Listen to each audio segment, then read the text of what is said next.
नमस्कार, भृगुनंदी नाड़ी में आप सभी लोगों का स्वागत है। देखिए, आज मैं बात करूँगा प्रोफ़ेशन के बारे में कि प्रोफ़ेशन हम कैसे देख सकते हैं, how we can see the profession of a native. देखिए, इतना आसान है नहीं। अगर नाड़ी एस्ट्रोलॉजी के अनुसार मैं बात करता हूँ, अगर आप किसी भी जातक का प्रोफ़ेशन आप देख रहे हैं तो उससे पहले आपको नाड़ी एस्ट्रोलॉजी के बारे में अच्छी जानकारी होनी चाहिए। तभी आप उससे अच्छा देख पाएँगे, उसका प्रोफ़ेशन देख पाएँगे कि उसका करियर, मान लीजिए कोई भी आपसे कंसल्टेंसी लेने आया हुआ है, तो आप उसको अच्छे से गाइड कर सकें कि आपका प्रोफ़ेशन इससे रिलेटेड हो सकता है। देखिए, सैटर्न इज़ द कर्मकार इन नाड़ी एस्ट्रोलॉजी।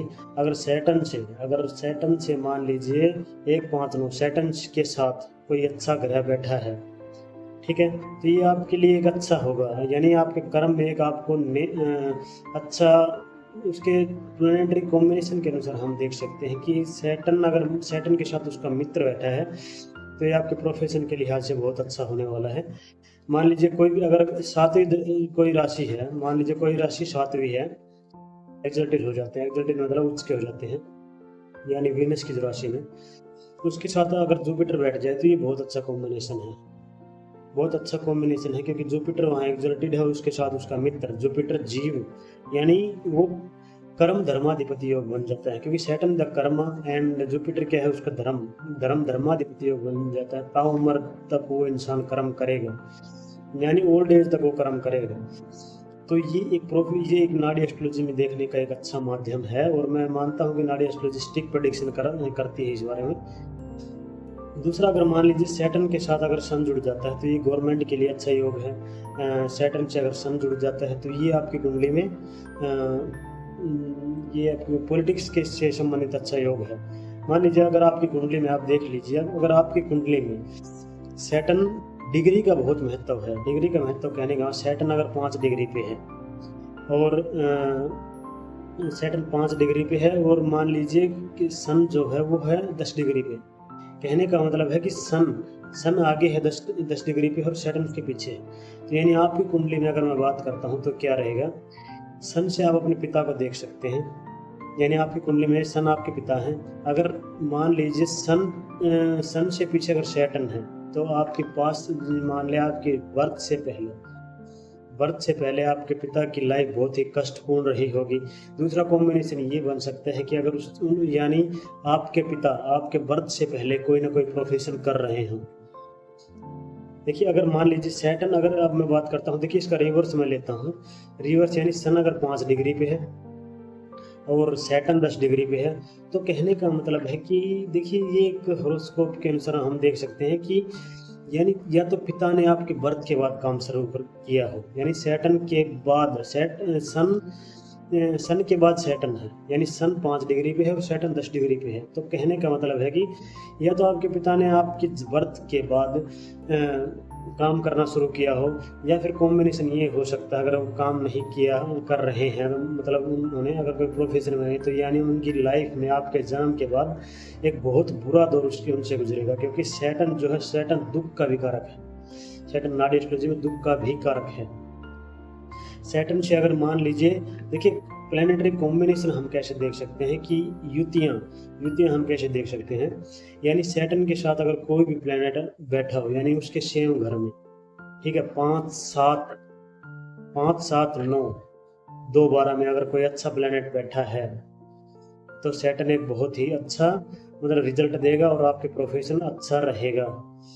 ये अगर उसका मान लीजिए, देखिए कि ये जो एनिमी नहीं होने चाहिए इन राशियों में, एनिमी इनके हुए सैटर्न का जो एनिमी है वो मून हो गया, और दूसरा हो गया क्योंकि मून बार बार चेंज कराता है। और मान लीजिए आप सैटर्न आप कर्म कर रहे हैं और सैटर्न मून का अगर कॉम्बिनेशन आप किसी भी चार्ट में अगर आप देखेंगे, उसका मतलब ये है कि उस इंसान के प्रोफेशन बार बार चेंज हो रहे हैं, हर दूसरे साल वो चेंज हो रहा है, हर दूसरे साल उसको कहीं ना कहीं ट्रांसफर मिल रहा है, बार बार उसका वहाँ से चेंजमेंट हो रहा है। तो सैटर्न मून का कॉम्बिनेशन अच्छा नहीं होता है, क्योंकि यहाँ के आज की लाइफ में बार बार चेंज करना, किसी दूसरी जगह पे जाना और वहाँ पे सर्वाइव करना एक बहुत डिफिकल्ट टास्क है। तो इसलिए सैटर्न और मून को ये एक अच्छा कॉम्बिनेशन नहीं माना जाता है। सैटर्न मून का कॉम्बिनेशन अगर किसी की हॉरोस्कोप में है तो आप कह सकते हैं कि उनकी मदर की लाइफ में बहुत सारे दुख तकलीफें रही होंगी। क्योंकि मदर मून से हम मदर देखते हैं, सैटर्न एक अच्छा प्लेनेट नहीं है। सैटर्न अगर फोर्थ राशि में, मान लीजिए सैटर्न उसके साथ मून की राशि में बैठ जाए या फिर मून के साथ बैठ जाए, तो ये किसी न किसी डिप्रेशन का कारण बन सकता है। ठीक है, प्रोफेशन के हिसाब से अगर मैं बात करता हूँ तो ये एक इंसान एक ट्रैवलर हो सकता है। ट्रैवलर मतलब मून एक ट्रैवल हो गया और सैटर्न हो गया। देखिए आपने कभी देखे होंगे एक इंसान यहाँ से वहाँ ट्रैवल कर रहा है, उसके ट्रैवल एजेंसीज में काम कर सकता है। तो ये एक अच्छा योग बनता है सैटर्न और मून का कॉम्बिनेशन के अनुसार। लेकिन हालांकि ये एक, अगर मैं बात करता हूँ, ये एक डिप्रेशन का कारण भी बनता है। अगर सैटर्न मून के जैसे कॉम्बिनेशन है, अगर उनके घर में यानी या तो उनके घर में कोई ना कोई सदस्य होगा वो डिप्रेशन का शिकार रहा होगा, या फिर उनके चांसेस हैं अभी वही सैटर्न आप विचारों को बार बार, यानी सैटर्न एक विचारों को थमने नहीं देता। सैटर्न एक तूफान की तरह है, तो यानी आपके विचारों में एक बहुत सारा तूफान चलता रहेगा, वो डिप्रेशन में जा सकता है वो इंसान। तो ये एक बुरा कॉम्बिनेशन मैं मानता हूँ। सैटर्न देखिए मून क्या है, मून मदर भी है, मदर की लाइफ में बहुत अच्छा कुछ ठीक नहीं रहा होगा। मून हमारा जो चेस्ट का एरिया है, मून से हमारा चेस्ट का एरिया देखा जाता है। सैटर्न वहाँ पे एक प्रेशर डालता है, क्या नहीं, क्योंकि ये हैवी प्लैनेट है। ये हैवी प्लैनेट होने के अनुसार यानी एक दबाव डालता है ये वहाँ पे, तो चेस्ट में यहाँ पे पेन देखने को मिल सकता है। तो ये एक कॉम्बिनेशन हो सकता है। अगर ये आपकी कुंडली में कॉम्बिनेशन है तो आप चेक करें कि अगर ये सिम्टम्स आप को दिख रहे हैं या नहीं दिख रहे हैं। दूसरा, अगर मैं सैटर्न के जो एनिमी की मैं बात करता हूँ, तो सैटर्न का जो एनिमी है वो केतु। केतु क्या है? केतु लिबरेशन है, मुक्ति है। इस संसार में मुक्ति के लिए केतु आया है, यानी वो मोह माया से दूर है। सैटर्न कर्म है, हम कर्म कर रहे हैं। केतु कहता है कि मोह माया से दूर रहे। मोह माया का मतलब है कि आप इस जन्म में कर्म करने के लिए नहीं आए हैं, आप यानी लिबरेशन, आप मुक्त हैं। सैटर्न कर्म है, कर्म से मुक्ति दिलाने के लिए जहाँ पर केतु का, सैटर्न अगर केतु है तो उस इंसान के लिए देखिए प्रोफेशन भी सैटर्न, तो प्रोफेशन वो तभी कर सकता है जब मान लीजिए वो सैटर्न से यानी केतु से रिलेटेड अगर वो प्रोफेशन कर रहा हो। देखिए सैटर्न अगर केतु का कॉम्बिनेशन आपकी कुंडली में है तो आप अकल्ट कर सकते हैं, आप कोई गूढ़ रहस्यों को जानने वाले हो सकते हैं। ये एक कॉम्बिनेशन हो सकता है। अगर सैटर्न और मान लीजिए सैटर्न से अगले ही घर में अगर केतु है, सैटर्न से अगले ही घर में केतु है, तो आपकी लाइफ में 30 साल के बाद में आपका प्रोफेशन जरूर छूटेगा। अगर आप केतु का काम नहीं करते, ये कंफर्म है, क्योंकि 30 साल तक सैटर्न उसी राशि में प्रोग्रेस करेगा जिस राशि में वो है। अगर उससे अगले घर में अगर केतु है तो सैटर्न और केतु का जब प्रोग्रेस सैटर्न केतु के ऊपर करेगा तो आपके प्रोफेशन को बिल्कुल मतलब जीरो कर देगा। ये कॉम्बिनेशन जरूर बनेगा। अगर किसी की लाइफ में, अगर किसी की कुंडली में अगर सैटर्न से अगले घर में केतु हो, देखिए मैं बात करता हूँ केतु की जो प्रोफेशन अगर वो कर रहा है तो वो इंसान अच्छा रहेगा, उसका बदलाव नहीं होगा। अगर मान लीजिए सैटर्न अगर वो केतु से रिलेटेड कार्य नहीं कर रहा तो 30 साल की उम्र के बाद उसका प्रोफेशन बिल्कुल ठप हो जाएगा। और दूसरा मैं बात करता हूँ कि वो इंसान 3 बार, 6 बार, 9 बार, 12 बार, इतनी बार वो प्रोफेशन चेंज करेगा। जिससे कुंडली में अगर ये कॉम्बिनेशन बन रहा है तो वो जरूर हमें देखिए इस बारे में बताए कि ये अगर ये सही है कि नहीं है। तीसरा, इसका अगर मैं एनिमी की मैं बात करता हूँ, तीसरा देखिए मैं बात करूँ मार्स और सैटर्न की, क्योंकि तीसरा जो एनिमी है, पहला जो एनिमी हो गया मून, दूसरा हो गया केतु, तीसरा हो गया मार्स। मार्स एक इंस्टेंट एनर्जी है, एक ईगो है, एक करेज है, और सैटर्न एक कर्म है। मान लीजिए कोई ऐसा इंसान आ जाए जो अपने ईगो को दिखाता हो तो वो प्रोफेशन में अपना काम कभी पूरा नहीं कर पाएगा, क्योंकि ईगो ओरिएंटेड जो इंसान है वो कोई भी काम पूरी तरह से नहीं कर सकता है।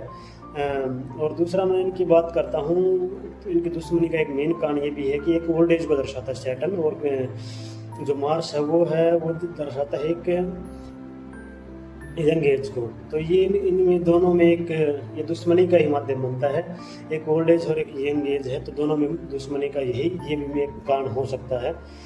और देखिए अगर मार्स और आपकी सैटर्न आपकी कुंडली में योग बन रहा है तो वो इंसान कहीं ना कहीं वास्तु से संबंधित कार्य कर सकता है, वो इंसान लाल किताब कर सकता है, वो इंसान एक मशीनरी से रिलेटेड कोई कार्य कर सकता है। या फिर मार्स से हम देखिए जो जो लैंड है, लैंड का कार्य करने वाला, कहने का मतलब है कि वो प्रॉपर्टी से संबंधित कोई कार्य कर सकता है, प्रॉपर्टी यानी बेचना, उसका वो काम हो सकता है।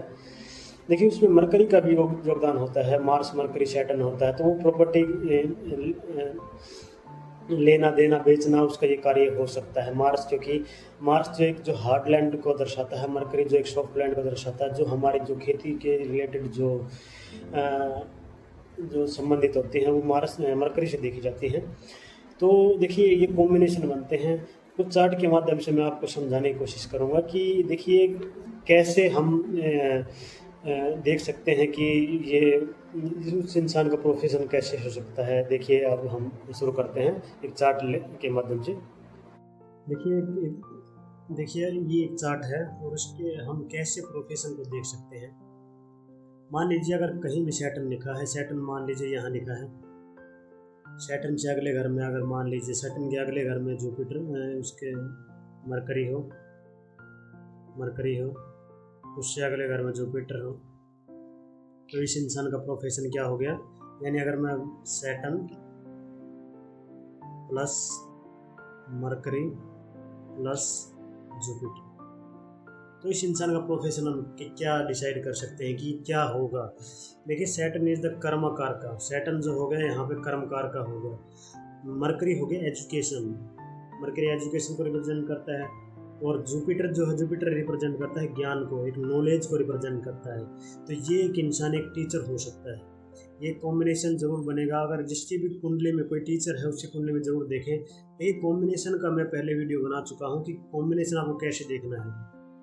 या तो यानी सैटर्न के साथ मरकरी, यहाँ पे सैटर्न के साथ ही मरकरी जुपिटर हो तो भी एक कॉम्बिनेशन है। अगर मान लीजिए सैटर्न से अगले 2-3 घरों में अच्छे प्लेनेट हैं तो भी वो भी एक कॉम्बिनेशन के माध्यम से बनेगा। तो ये एक कॉम्बिनेशन बन गया। देखिए इसका ये एक प्रोफेशन हो सकता है। मान लीजिए कोई भी आपसे अगर कंसल्टेंसी लेने आए तो उनको बताना है कि देखिए आपकी जो हॉरोस्कोप में है वो जुपिटर, मतलब देखिए जुपिटर ज्ञान है, जुपिटर नॉलेज है, ज्ञान देने वाला। मरकरी से रिलेटेड अगर ज्ञान देने वाला, कहने का मतलब वो टीचर हो सकता है। मरकरी एजुकेशन है, सैटर्न कर्म है, जुपिटर एक हाईएस्ट नॉलेज है। तो कहने का मतलब है कि तो यह इंसान एक टीचर हो सकता है। दूसरे अगर कॉम्बिनेशन की मैं बात करता हूँ, अगर दूसरा कॉम्बिनेशन की अगर मैं बात करता हूँ, मान लीजिए सैटर्न के साथ अगर यहाँ पे सन बैठ जाए तो कहने का मतलब है कि ये इंसान गवर्नमेंट से रिलेटेड काम जरूर करेगा, क्योंकि सैटर्न कर्म है, सन गवर्नमेंट को दर्शाता है। तो ये इस इंसान की कुंडली में एक योग बनता है कि वो इंसान गवर्नमेंट जॉब उसको जरूर मिलेगी, या फिर उसको गवर्नमेंट से बेनिफिट जरूर मिलेंगे। दूसरा कहने का मतलब है गवर्नमेंट जॉब को रिप्रेजेंट करता है। दूसरा ये ऐसा इंसान कोई पॉलिटिशियन भी हो सकता है। देखिए जरूरी नहीं कि वो पॉलिटिशियन में एक अच्छा नाम कमाए, उसके लिए आपको अलग कॉम्बिनेशन देखने होंगे। देखिए ये एक नॉर्मल जो वो बनता है कि सैटर्न अगर सन के साथ है, सैटर्न से सप्तम में सन है, तो वो इंसान एक पॉलिटिशियन का चार्ट बन सकता है। वो वह एक चार्ट किसका बन सकता है, पॉलिटिशियन का एक चार्ट बन सकता है। अगर देखिए एक अच्छे जो हमारे जैसे नेता होते हैं, प्रेसिडेंट होते हैं, जैसे कि राष्ट्रपति, प्रधानमंत्री हो गए, उनकी कुंडली में ये योग देखिए, इनकी ये सैटर्न सन का कॉम्बिनेशन तो बनेगा, लेकिन वो एक हाईएस्ट लेवल पे हैं। तो उनके लिए जो मैं बात करता हूँ, देखिए Saturn plus sun plus Jupiter plus Venus plus Rahu या फिर केतु, ये देखिए पॉलिटिक्स में सबसे ज़बरदस्त योग बनता है कि ये इंसान एक बहुत ही ऊंचे लेवल पे पद पे हो। क्योंकि सैटर्न प्लस सन, सैटर्न कर्म, सन इज द पॉलिटिक्स को रिप्रेजेंट करता है। Jupiter is the highest post, Jupiter एक हाईएस्ट पोस्ट को रिप्रेजेंट करता है। वीनस कहने का मतलब है कि यहाँ पे एक देखिए जितनी आपकी ऊंची पोस्ट होगी उससे आपको उतने बेनिफिट भी मिलेंगे उसको, यानी आपकी फाइनेंशियल लाइफ भी अच्छी रहेगी। तो वीनस का होना वहाँ पे ज़रूरी है। राहु रिप्रेजेंट करता है बहुत ही, मतलब राहु को हम कह सकते हैं कि राहु एक बहुत बड़े लेवल पे काम करने वाला इंसान हो सकता है। ठीक है, राहु क्योंकि पॉलिटिक्स में आप लोगों को पता होगा कि राहु से झूठ भी देखी जाती है, राहु कितनी फेंकता है, कहने का मतलब झूठ फेंकने का कार्य राहु का होता है।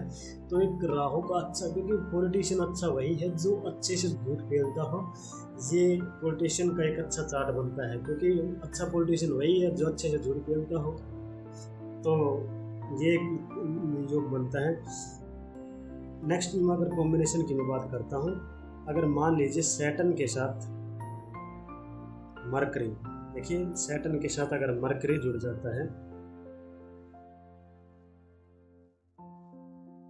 सैटर्न से अगले घर में चाहे मरकरी हो, मार्स हो, तो ये बनेगा सैटर्न मरकरी प्लस मार्स।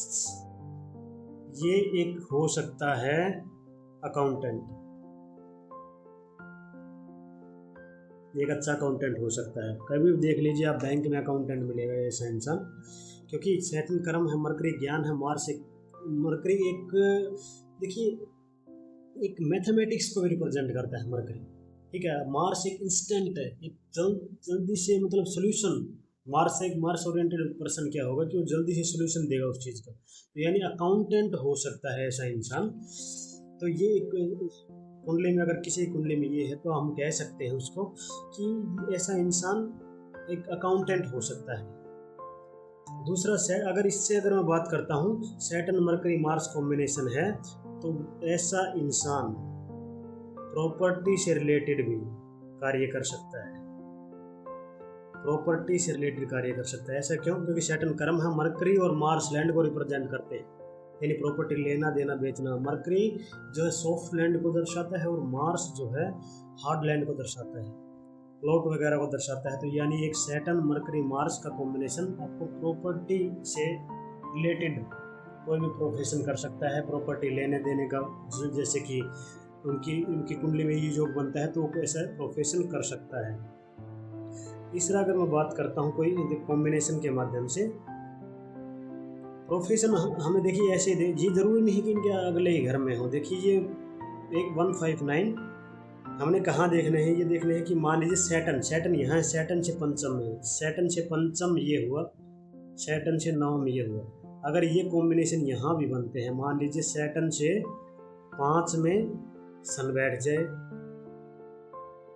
और 9 में बैठ जाए, मान लीजिए सैटर्न यहाँ सन बैठ जाए और भाई 9 में बैठ जाए जुपिटर, 9 में जुपिटर बैठ जाए, तो ये एक इंसान एक गवर्नमेंट जॉब में एक हाईएस्ट पोस्ट पे होगा, क्योंकि सैटर्न कर्म है, जुपिटर सन गवर्नमेंट है और Jupiter is the highest position को रिप्रेजेंट करता है। तो ये एक योग आपकी कुंडली में जरूर बनेगा। जरूर नहीं कि यहाँ हो, यहाँ में नहीं, सप्तम में भी हो सकता है। मान लीजिए ये 5-9 में ना हो, 5-9 में ना हो के ये हो जाए सातवीं सैटर्न सप्तमी, यहाँ बैठ जाए सन, यहाँ बैठ जाए जुपिटर, तो ये भी एक योग बनेगा। देखिए मैं पहले इस बारे में इस रिलेटेड वीडियो में बना चुका हूँ कि मान लीजिए अगर प्रोफेशन देख रहे हैं तो सैटर्न से 1, 5, 9,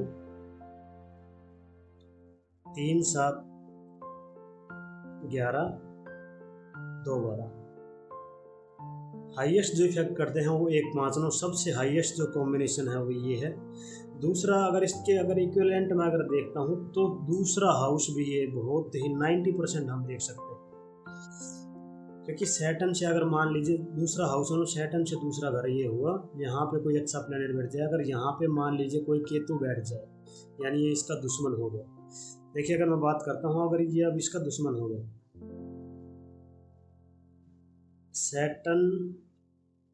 सैटर्न यहाँ पे है और मान लीजिए केतु यहाँ पे बैठा है, तो ऐसा इंसान क्या होगा। देखिए इनको ये 7वें में मान लीजिए यहाँ पे कोई नहीं है, अगर मान लीजिए सैटर्न केतु का ये कॉम्बिनेशन बनता है, क्योंकि सैटर्न 30 साल के बाद एक राशि से दूसरी राशि में प्रोग्रेस करेगा, यानी अगर 31 साल के बाद उसकी लाइफ में यानी उसका प्रोफेशन एक बार जरूर जीरो होगा। प्रोफेशन विल बी जीरो, क्योंकि वो इंसान, अगर मान लीजिए वो इंसान केतु से रिलेटेड कार्य नहीं कर रहा तो उसका प्रोफेशन जीरो हो जाएगा। यानी वो प्रोफेशन, ऐसा इंसान, ऐसे जातक की कुंडलियों में हमने देखा है कि ऐसा इंसान 3 के मल्टीपल में प्रोफेशन को चेंज करता है, क्योंकि केतु रिप्रेजेंट 3, केतु 3 को रिप्रेजेंट करता है, और सैटर्न कर्म कारक है, तो यानी 3 का मल्टीपल 3, 6, 9, 12, तो 3 बार उनकी लाइफ में आप पूछ सकते हैं कि उस इंसान ने कितने प्रोफेशन चेंज किए, 3 बार किया कि 6 बार किया कि कितने बार किया, कि मल्टीपल में होगा केतु मल्टीपल, 3 का मल्टीपल केतु से हम शो करते हैं।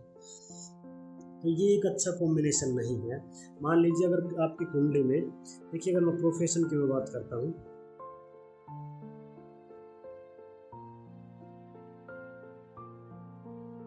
सैटर्न, यानी देखिए यही 5 है, अगर सैटर्न से यहाँ जुड़ जाए 5 में, अगर मून हो, देखिए 5 में मून हो, मून मतलब चंद्रमा हो, यहाँ पे मून हो गया, और यहाँ पे सैटर्न मून, और यहाँ पे हो गया Rahu.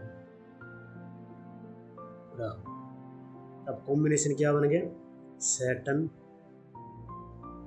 Plus moon plus Rahu. ऐसा इंसान का प्रोफेशन क्या हो सकता है, ऐसा इंसान का प्रोफेशन हो सकता है सैटर्न कर्म, सैटर्न देखिए कर्म कारक होगा, मून हो गया वाटर, मून वाटर हो गया, और राहु हो गया एक बहुत बड़ा, किसी भी चीज़ को एक्सटेंड करने वाला, यानी ऐसा इंसान मून से रिलेटेड वाटर, यानी मून से रिलेटेड कार्य कर सकता है, यानी ऐसा इंसान या तो नेवी डिपार्टमेंट में जॉब कर सकता है, या फिर उसका कहीं ना कहीं वो कर्म विदेश में कर रहा है,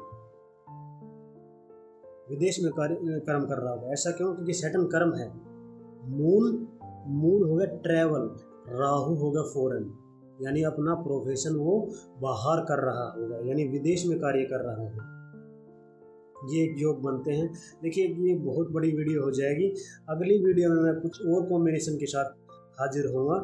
देखिए अगर आपको हमारी ये वीडियो अच्छी लगती है तो लाइक और सब्सक्राइब जरूर करें। धन्यवाद।